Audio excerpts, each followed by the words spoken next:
For this project, we're going to start out in Corel Connect, and I'm going to search on the term field. Now, not specifically knowing what we're going to go with yet, I'm going to select some of these photographs.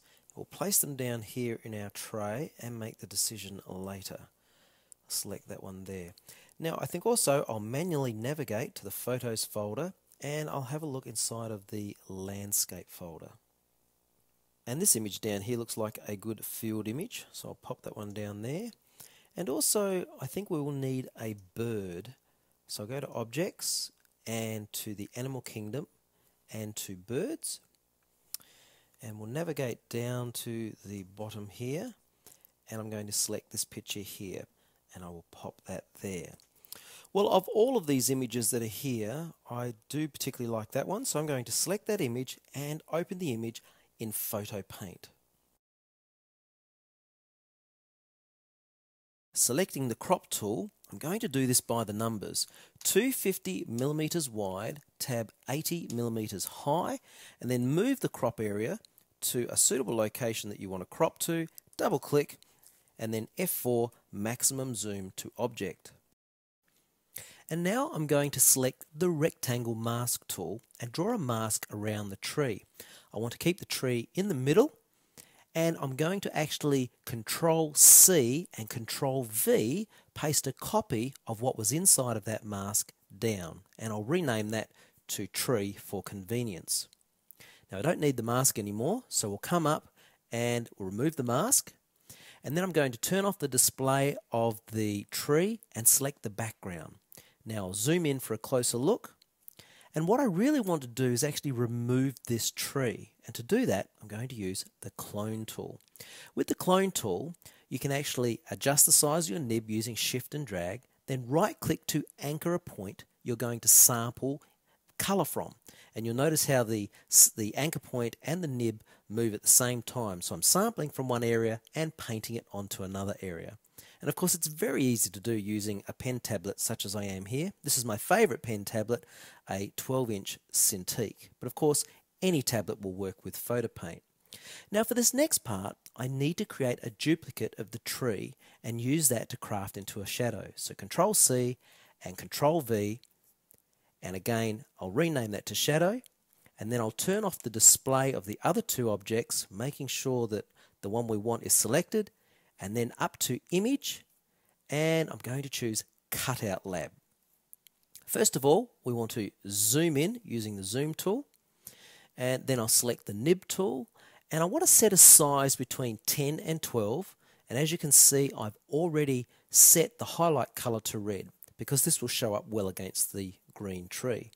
And all we have to do is simply begin to draw around the outside of the tree in this case, or the image we want to cut out. And again, using a pen tablet does make this so much easier to do. You're trying to get half of the highlight over the area you want cut and half over that blue background. So half on the green, half on the blue. Make sure you join the outline to complete the shape so that we can then fill it. So selecting the fill tool, fill the image, and then click Preview to see the result. And if you're happy with that, of course, just click OK. Now, I need to turn back on the display of the tree and the background. Now, I'm going to take the image that we've just cut out, stretch it down, and I'm going to use this for a shadow.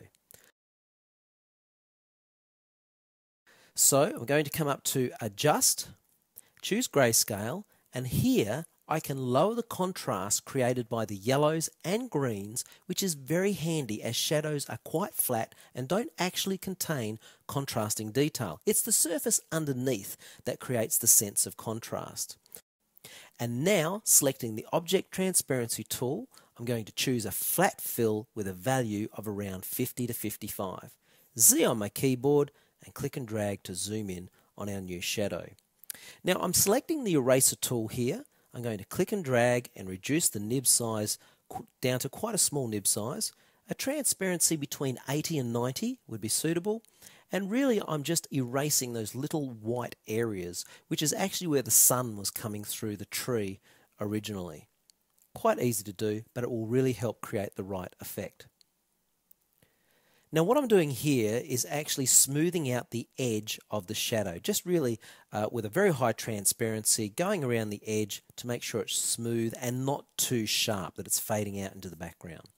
Now one thing you may have noticed is that the light on this hill here should be affecting the shadow. So what I'm going to do is actually begin to erase that area to make it look a little bit more authentic and realistic. And as you can see, that's looking a lot more realistic, don't you think?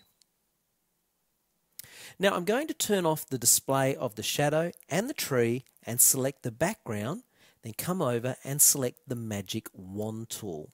I want to make sure I have a tolerance of 10 and I'm in additive mode. When the first mask is created and I click again adding more colours, as you can see the new mask is added to the old one. Now Control C, copy to the clipboard, Control V, click and we'll rename that to Sky. And now select the background, it's very important. We'll now invert the mask and again Control C, Control V, click and we'll call that background. Now we don't need that mask anymore, so I'll remove the mask. And what we're going to do now is add some effects to the sky and to the background. First off, I'm going to use the photo effect. It's a brand new filter. Now I'm going to put a gold type colour over the top of the sky because I want it to look a little bit more bleak to create the final effect that we're going for. Now similarly, I'll select our grassy background there and I want to apply a photo filter as well to that. And this time we'll apply a type of orange colour because the orange will make the grass look a little bit more old and faded, a little bit dried out. That's what we're looking for. Now for a little housekeeping, let's rearrange and group our objects. First I'll move the shadow to the top and with finger on Control, select the tree and the shadow, right click and choose Group. Then click on the title and rename that group to tree. And I'll also do the same thing with the sky and the grassy image. Now if you remember, when I started I placed a bird in the Connect tray. So let's open Connect, turn on the tray and place the bird onto the canvas. Just click and drag. Now all we'll do is resize the bird, place it in what looks like the right position and don't forget right click and apply. Now the last thing I want to do is create some highlights on the grass. So first I'll expand the background group and select the grassy image. And then under the paint tools I'm going to select the effect tool, and as you can see here I've already selected contrast with an amount of 25 set. Now effectively what I'm doing is trying to make my nib go half on the top side of that middle line, half on the bottom. The darker areas will become darker and the lighter areas lighter. And that will add quite the sense of impact, at least where the sun is hitting the image. And I'll just go back and forth a few times. And I think we'll come up the top for final touches and just put a little bit of highlight on the top of the hills. And that's about it. Now this is a subtle effect. So if I undo the effect using Control Z and then redo, you can really see the impact of the effect. So let's go ahead now and we'll save our file as a CPT file and then we'll import the file into CorelDRAW and continue on.